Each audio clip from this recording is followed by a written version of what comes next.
Hello everyone, welcome to science think. आज की इस वीडियो के अंदर हम एक्सरसाइज 12.1 के क्वेश्चन नंबर 11 से स्टार्ट करेंगे। इससे पहले के जो 10 क्वेश्चंस हैं वो हम ऑलरेडी सॉल्व कर चुके हैं। अगर आपने वो वीडियो नहीं देखी है तो ऊपर आई बटन में आपको उनका लिंक मिल जाएगा, वहां पर क्लिक करके आप उन वीडियोस को भी देख सकते हैं। वीडियो स्टार्ट करने से पहले मैं आपको एक बहुत ही बढ़िया ऐप के बारे में बता दूं। ये एक मैथ्स प्रैक्टिस ऐप है जिसके अंदर आप ढेर सारी क्वेश्चंस को सॉल्व कर सकते हैं।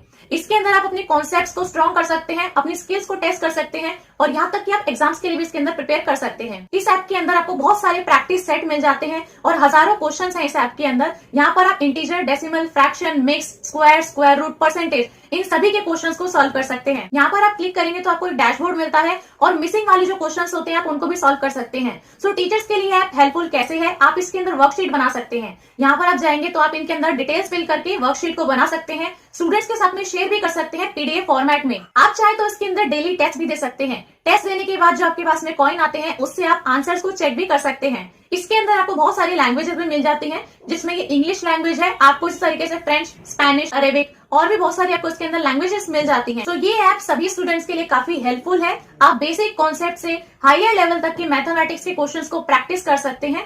इस ऐप को अगर आप डाउनलोड करना चाहते हैं तो नीचे डिस्क्रिप्शन बॉक्स में लिंक गिवन है, वहां से क्लिक करके आप इस ऐप को इंस्टॉल कर सकते हैं। चलिए अब हम स्टार्ट करते हैं क्वेश्चन नंबर 11 के साथ में। यहाँ पर मैंने क्वेश्चन लिखा हुआ है। अगर आपको हैंडराइटिंग नहीं समझ में आ रही है तो आप अपनी बुक खोलकर देख सकते हैं, वहां पर भी बिल्कुल सेम टू सेम क्वेश्चन लिखा हुआ है। आइए करते हैं क्वेश्चन नंबर 11।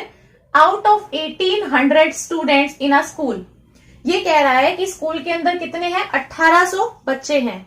1800 बच्चों में से 750 यानी कि 750 ऑप्टेड बास्केटबॉल, मतलब 750 ने क्या चुना है? बास्केटबॉल को चुना है। इसके बाद में है 800 ऑप्टेड क्रिकेट, 800 बच्चों ने क्रिकेट को चुना है। And remaining opted table tennis, अब जो बचे हुए हैं बच्चे उन्होंने किसको चुना? टेबल टेनिस को। उसका हमें डायरेक्ट नंबरिंग नहीं दिया है, लेकिन हमें पता है कि वो कितने होंगे। अभी हम कैलकुलेट कर लेंगे। ऐसे क्वेश्चंस मैंने पहले भी कराए हुए हैं, तो अगर आपने वो वीडियोस नहीं देखी है तो पहले आप उनको भी देख सकते हैं, या फिर मैं यहाँ पर आपको दिखा देती हूँ कि किस तरीके से आप सॉल्व कर सकते हैं। यहाँ पर है कि student can opt only one game, मतलब ये कह रहा है कि एक बच्चा एक ही गेम को चुन सकता है। अगर एक बच्चा है या तो वो बास्केटबॉल को चुनेगा या टेबल टेनिस को चुनेगा या फिर वो क्रिकेट को चुनेगा। एक बच्चा एक गेम को चुन सकता है। इसके बाद में ये कह रहा है हमें रेशियो फाइंड करना है ऑफ किस चीज का?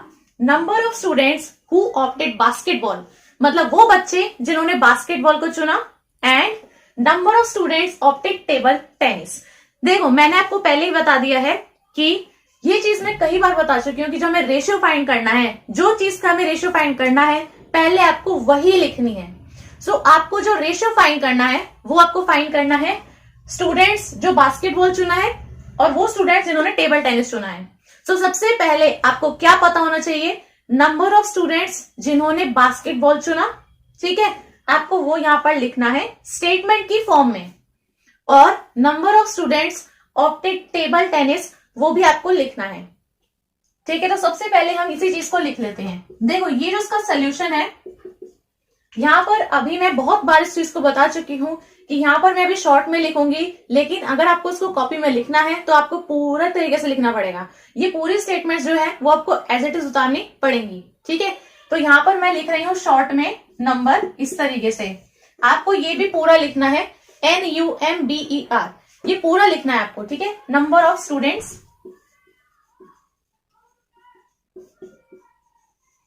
Opted basketball.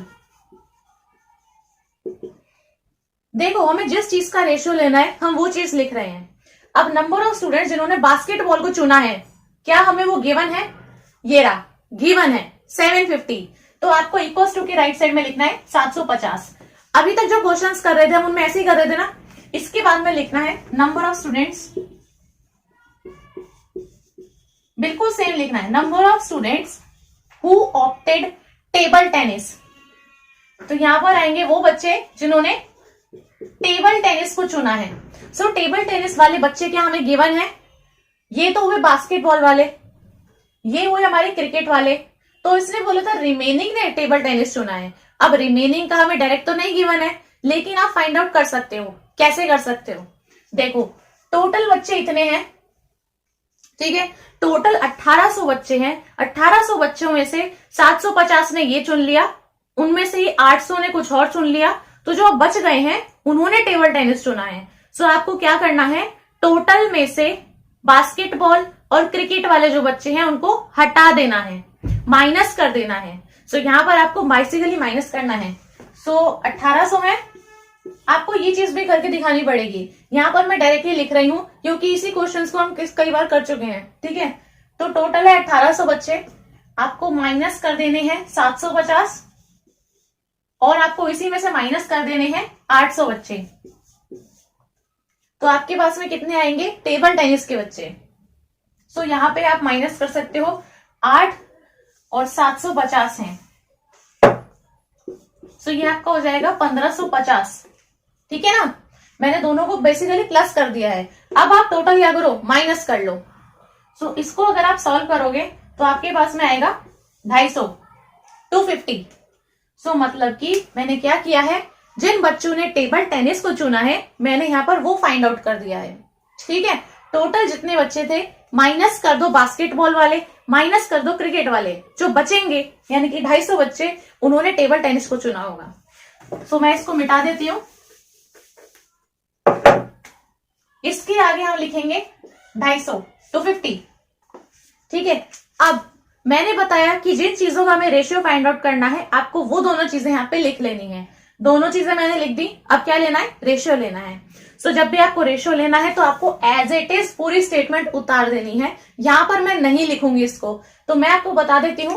यहां पर आपको यहां से स्टार्ट करना है, the ratio of number of students who opted basketball to the number of students opted table tennis. यहां से लेके यहां तक आपको एज इट इज स्टेटमेंट लिखनी है। इसके बाद में इक्वल्स टू का साइन लगाना है। इसके बाद में आपको लिखना है यहां पर ये वाली स्टेटमेंट, जिन स्टूडेंट्स ने बास्केटबॉल को ऑप्ट किया divided by number of students opted table tennis, ठीक है, क्योंकि हम रेशियो ले रहे हैं। सो हमने अभी तक सभी क्वेश्चंस के अंदर बिल्कुल एज इट इज सॉल्व किया है। तो यहां पर मैं बता रही हूं number of students opted basketball, बीच में आप डिवाइड का साइन डालना, ये लिखना है, ठीक है। सो कितने बच्चों ने बास्केटबॉल को ऑप्ट किया है, 750, इस तरीके से लिखोगे। उसके बाद में आपको ये लिखना है, divide by number of students opted table tennis is 250, 0 से 0 कट जाएगा, 25, 3। सो ये आपका हो जाएगा 3/1। मैंने इसको बताया है कि आप इसको लिख सकते हो 3:1, ये आपका आंसर है, ठीक है। इसके अंदर जो ए पार्ट था, इन दोनों का रेशियो पूछा था, वो दोनों चीजें लिखी, फिर इनका रेशियो लिया। सो आप इसको सिंपलेस्ट रेशियो में जहां तक लेके आ सकते हो ना, डिवाइड कर करके आपको वहीं तक लेके आना है। सो 0 से 0 कट रही है, 25 या 75 हो जाएगा, तो यहाँ पे 3:1 आएगा। अब देखिए इसका बी पार्ट, बी पार्ट में है number of students opted cricket और number of students opted basketball. देखो सिर्फ यहाँ पर जो है ये गेम को चेंज कर रहे हैं, कभी क्रिकेट के साथ में बास्केटबॉल, कभी किसी के साथ में कुछ। तो यहाँ पर आपको सिर्फ जो है वो नंबर्स पता होने चाहिए, ठीक है, और आपको सिंपल उनका रेशियो ले लेना है।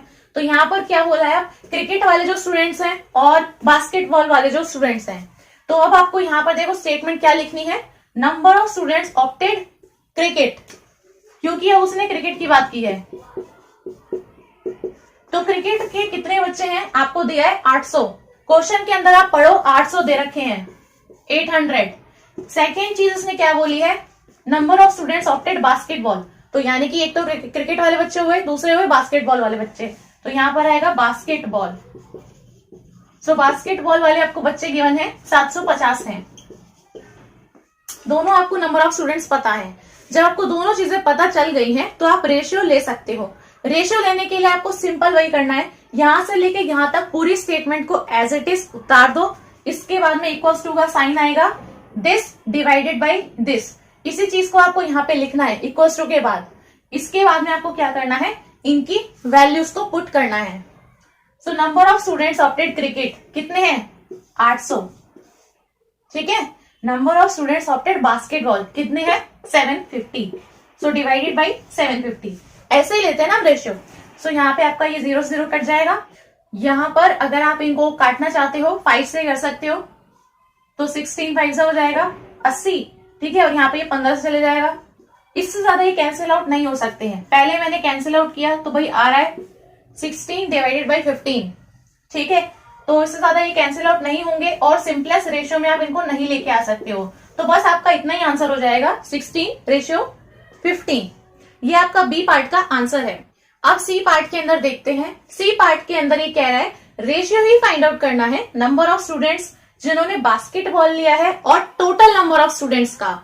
सो अगर आपको ये दोनों चीजें पता है तो आप रेशियो ले सकते हो। तो हम पहले स्टेटमेंट लिखेंगे number of students opted basketball, क्योंकि सबसे पहले उसने बास्केटबॉल बोला है। तो बास्केटबॉल कितने स्टूडेंट्स ने ऑप्ट किया है, यहां पर ही आपको दे रखा है 750, क्वेश्चन के अंदर गिवन है। इसके बाद में कहा है टोटल नंबर ऑफ स्टूडेंट्स, तो लिख देते हैं टोटल नंबर ऑफ स्टूडेंट्स। अब टोटल नंबर ऑफ स्टूडेंट्स आपको क्वेश्चन के अंदर गिवन है 1800 बच्चे हैं। सो आपको इक्वल्स टू के राइट साइड में लिखना है 1800। दोनों चीजें पता है, रेशियो ले लेते हैं। सो आपका रेशियो मैं लिख रही हूं डायरेक्टली इक्वल हो जाएगा। यहां पर जो है आपको ये पूरी स्टेटमेंट लिखनी है, ठीक है, रेशियो ऑफ, और फिर यहां से लेके यहां तक आपको लिखना है कि हम इस चीज का रेशियो ले रहे हैं। इसके बाद में आपको ये वाली चीज लिखनी है, ये पूरा नंबर ऑफ स्टूडेंट्स बास्केटबॉल वाले, नंबर ऑफ स्टूडेंट्स टोटल, ये डिवाइड में लिखा। इसके बाद में आपको इनकी वैल्यू पुट करनी है। बास्केटबॉल वाले हैं 750, सो आपको लिखना है 750 डिवाइड बाई टोटल कितने हैं 1800, सो डिवाइड बाई 1800। 0 से 0 कैंसिल आउट जा सकते हैं 5 से, 5 से कैंसिल आउट करोगे तो 15 बचेगा, यहां पे करोगे तो 36 बचेगा, 36। सो आप इक्वल्स टू के राइट साइड में लिख सकते हो 15/36। अब आपको देखना है इससे ज्यादा क्या कट सकते हैं। यहां पर अगर आप करोगे 3 5 जा 15 और 3 2 जा 36, तो आएगा भाई 5/12, 5/12। सो बस इससे ज्यादा नहीं कटेगा अभी, तो आपका आंसर है 5:12। ये आपका आंसर है 5:12, ठीक है। सो ये सी पार्ट है, इसका आंसर कितना है 5:12। अब देखिए क्वेश्चन नंबर 12 है। Cost of a dozen pen is ₹180 and cost of 8 ball pens is ₹56। Find the ratio of the cost of a pen to the cost of a ball pen. यहां पर आपको एक dozen pen की कीमत दी है 180 रुपए, ठीक है। इसके बाद में कहा है कि 8 बॉल पेन है वो 56 रुपए के हैं, 56 रुपीज। सब चीज लिखिए क्वेश्चन के अंदर। इसके बाद में कह रहा है रेशियो फाइंड आउट करना है किस चीज का, एक पेन की कॉस्ट का और एक बॉल पेन की कॉस्ट का। तो आपको सबसे पहले क्या लिखना है, यहाँ पर एक पेन की कॉस्ट कितनी है, एक बॉल पेन की कॉस्ट कितनी है, फिर उनका रेशियो लेंगे। तो सबसे पहले आपकी अप्रोच रहेगी कि आप इनकी कॉस्ट कैसे फाइंड आउट कर सकते हो, ठीक है। जो हमें गिवन है पहले हम उस चीज को लिखते हैं। यहां पर इसने कहा है एक डजन पेन की कीमत इतनी है। सो 1 डजन का मतलब क्या है कि 12 पेन है उसके अंदर। 1 डजन मीन्स 12 पेन्स, ठीक है, क्योंकि वो पेन की बात कर रहे हैं ना, तो 12 पेन है उसके अंदर। सो 12 पेन्स जो है उनकी कीमत है 180 रुपए, ठीक है। आप पूरी स्टेटमेंट लिख सकते हो, मैं यहाँ पे आपको शॉर्ट में सिर्फ सिखा रही हूँ कि कैसे करना है और क्या आंसर आना चाहिए, ठीक। आप लिख सकते हो cost of 1 dozen pens which means 12 pens is equal to ₹180। आप ऐसे लिख सकते हो पूरी स्टेटमेंट के साथ में, मैंने यहाँ पे शॉर्ट में लिखा है। इसके बाद में है 8 बॉल पेन्स की कॉस्ट, तो आप लिखो cost of 8 ball pens is equal to ₹56। दोनों चीज गिवन थी क्वेश्चन के अंदर, ठीक है। अब देखो इसने पूछा है एक पेन की कॉस्ट कितनी है, तो आप इस चीज को कैसे फाइंड आउट कर सकते हो। देखो 12 पेन की कॉस्ट मेरे को पता है, तो मैं लिख रही हूं 12 पेन जो हैं वो 180 रुपए के हैं, ठीक। तो एक पेन कितने रुपए का है, आप इस चीज को x मान के भी निकाल सकते हो कि 12 पेन अगर इतने रुपए के हैं तो एक पेन कितने रुपए का है। या फिर आप क्या कर सकते हो, ये सिंपल सी वैसी चीज है,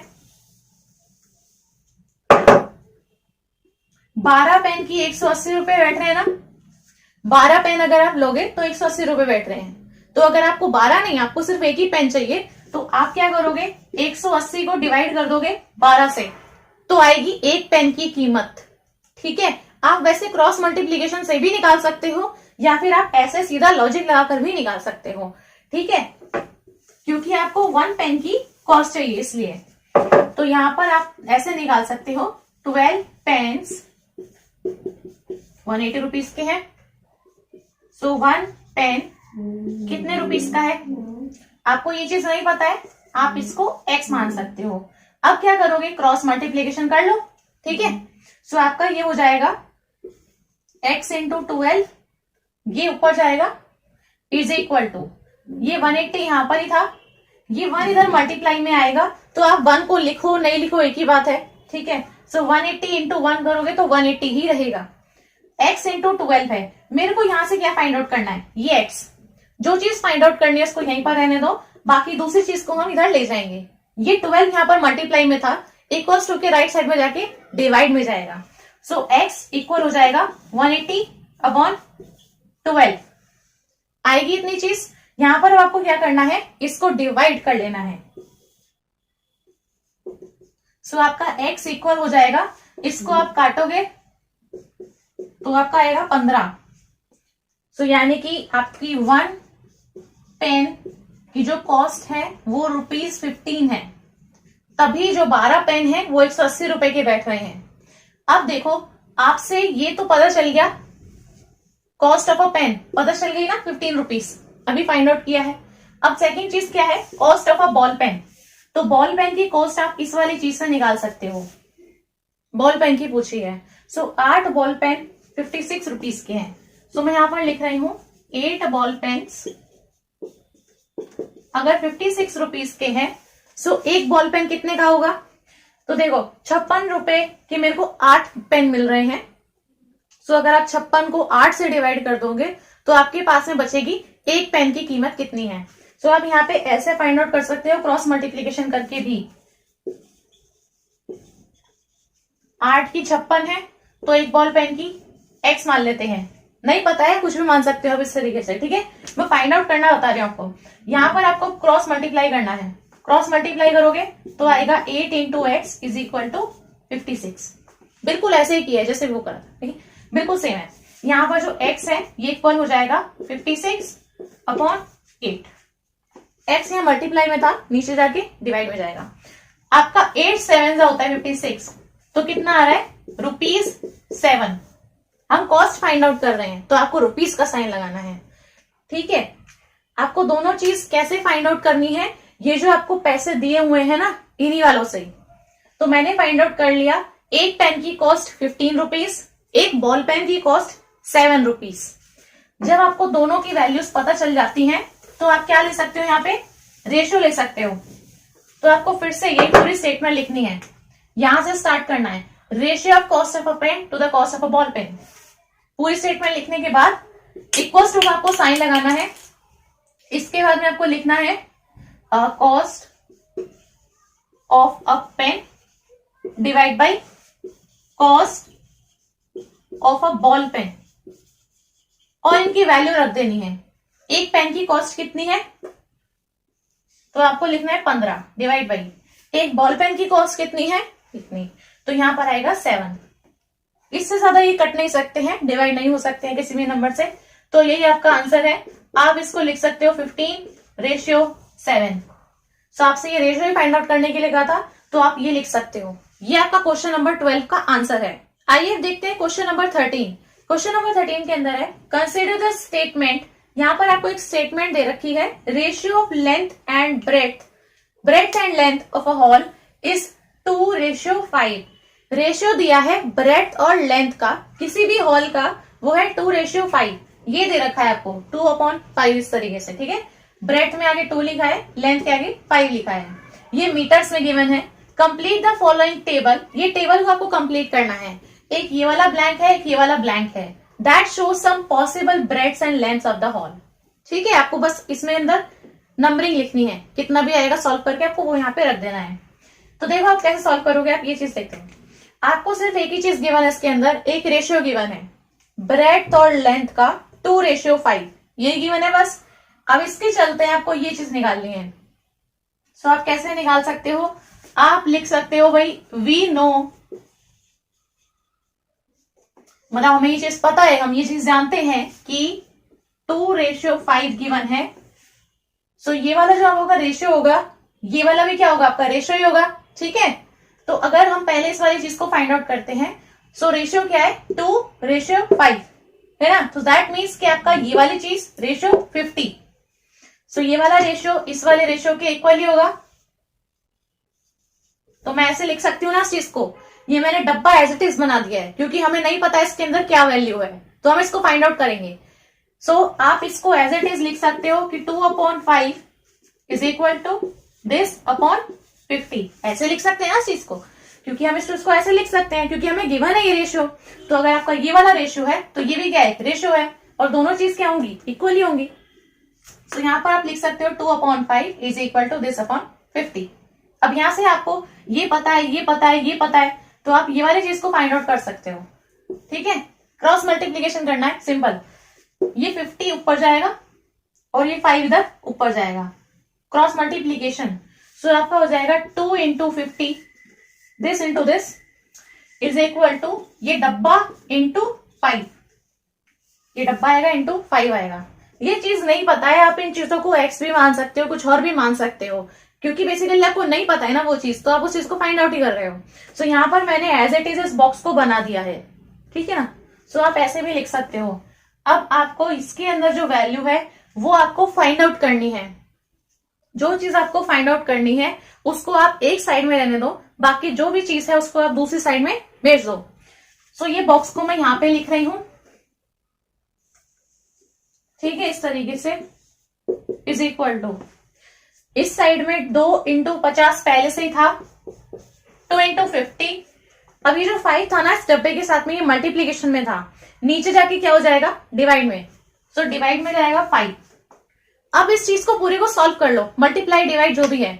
सो यहां पर आप देख सकते हो 5 10 जा 50 होता है, ठीक है। तो डब्बे के इक्वल्स टू की राइट साइड में आएगा 2 into 10। सो मतलब कितना आ गया 20। तो मतलब कि जो पहला वाला डब्बा है इसके अंदर आप 20 लिख सकते हो। तो आप यहाँ पे रेशो देख भी सकते हो, 2/5 और 20/50 रेशो वही चल रहा है आपका, ठीक है। सिर्फ आपके नंबर्स चेंज हो सकते हैं, रेशियो आपका उतना ही रहा है जितना था ब्रेथ और लेंथ का।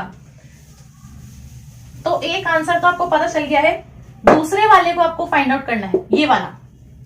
तो आप फिर से लिख सकते हो, फिर से इनको इक्वेट कर दो इस तरीके से, और क्रॉस मल्टीप्लीकेशन करके आप आंसर को निकाल सकते हो। देखो ये है 2:5 और ये क्या होगा 40 यहाँ पे जो भी नंबर है। सो आप इसको लिख सकते हो भाई 40 ये बॉक्स ऐसे लिख सकते हैं। तो आप इसको लिख सकते हो 2:5 मतलब दिस 2/5 इज इक्वल टू 40 ये डब्बा, तो मतलब 40 ये बॉक्स। यहां से आप क्या करो तो क्रॉस मल्टीप्लीकेशन कर दो। सो क्रॉस मल्टीप्लीकेशन करने के बाद में आपके पास में आएगा 2 into this box is equal to 5 into 40। सारे नीचे वाले ऊपर जाएंगे बस। यहां से आपको क्या फाइंड आउट करना है, ये बॉक्स फाइंड आउट करना है। सो इसको हम यहां पर रहने देते हैं। ये जो 2 यहाँ पे मल्टीप्लीकेशन में था, ये इक्वल्स टू के इस साइड में जाके डिवाइड में जाएगा। सो आपका हो जाएगा 5 into 40 डिवाइड बाई 2, ठीक है, इस तरीके से आपका आएगा। सो यहां पर आपका कितना हो जाएगा, ये 20, 5 2 होता है 10 और 1 0 और है, तो आप लिख दो यहाँ पे 100। तो यानी कि इस डब्बे के अंदर कौन सा नंबर आएगा आपका 100, तो आप यहां पे लिख सकते हो 100। बस आपको यही जो है ये फिलअप करने थे। तो आपकी टेबल इस तरीके से कंप्लीट हो जाती है। ये निकालने के बाद में आप इस टेबल को फिर से बना सकते हो और ये नंबर फिलअप करके आप इसके अंदर दिखा सकते हो। सो फर्स्ट वाले में आपका 20 आएगा और सेकंड वाले में आपका 100 आएगा। ये वाली टेबल आपका आंसर है क्वेश्चन नंबर 13 का। तो यही थी हमारी आज की वीडियो। मुझे उम्मीद है ये वीडियो आपको बहुत हेल्पफुल लगी होगी। तो इस वीडियो को लाइक कर दें, अपने फ्रेंड्स के साथ में इस वीडियो को शेयर कर दें और ऐसी और अच्छी वीडियोस देखने के लिए मेरे चैनल को सब्सक्राइब करना ना भूलें। Thank you.